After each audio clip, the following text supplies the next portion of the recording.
Lisa Eldridge Seamless Skin Enhancing Tint. I have wanted to get my hands on this for a long time. Firstly, packaging, so cute, it's like a little pebble. And yes, you get smudges and like foundation smears on it, but it's worth it because it's adorable. Twist top. I have the lightest shade T1, which is a real true neutral rose, neutral cool toned. So I was very pleased about that. It is very liquidy.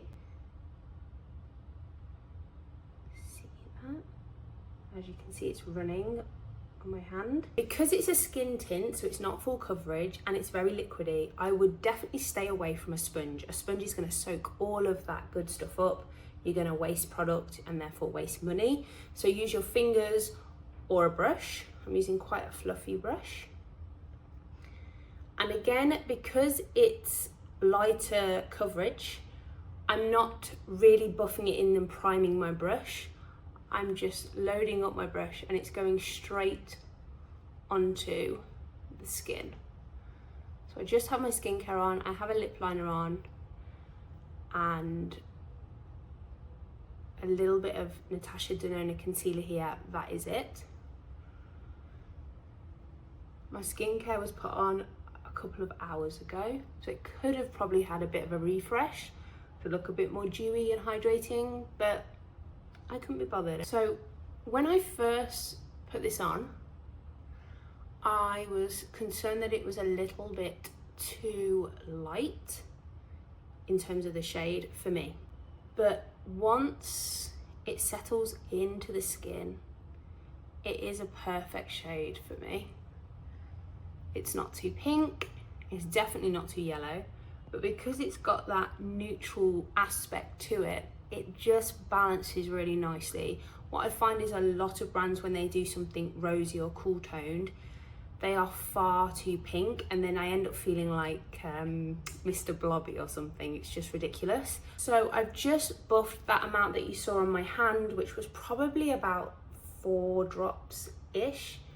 I just buffed it over this side of my face. It is very light coverage, so if you love skin to look like skin, I really think you're gonna love this skin tint. I can build this up. If you're wanting a really high medium coverage or a full coverage foundation, there's just no point buying this product because you're gonna go through so much of it. But if you like a light coverage or a light to medium coverage, then this is such a beautiful, beautiful product. There's not many base products that I love instantly. A lot of them take a little bit of time for me to like. This is not one of them. I truly, truly love this product from the get-go. It doesn't settle into my fine lines. It doesn't make my skin look dry. I have combination skin, but even then, sometimes some products can weirdly look a little bit crusty and flaky. It's bizarre.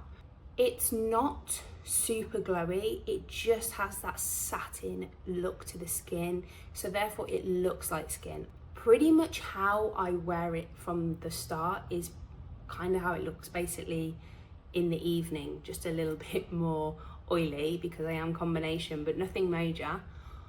I don't need to set this. I prefer not to use powder if I can help it, and I don't need to with this. So I could blend and blend and blend all day because I just find it very therapeutic, but I'm gonna stop there so you can see the difference. So hopefully on camera you can see where I've applied the skin tint here and then nothing here. It just looks so beautiful and skin-like and fresh, and I can see my skin through it. So I have a couple of tiny blemishes here. It's not covering them, it's just helped to kind of put a veil over them is what I'll say. So I'm back, I have mascara on, I have a lip on, I have some bronzer and some blush, but you can see how the skin tint is working with everything. I have absolutely no powder on in any form. Everything on my skin is a cream or a liquid just because that's what I prefer. I think this is absolutely stunning, and I'm so glad I purchased it. And the moment this runs out, I know I'll be having to order more because it's just fabulous.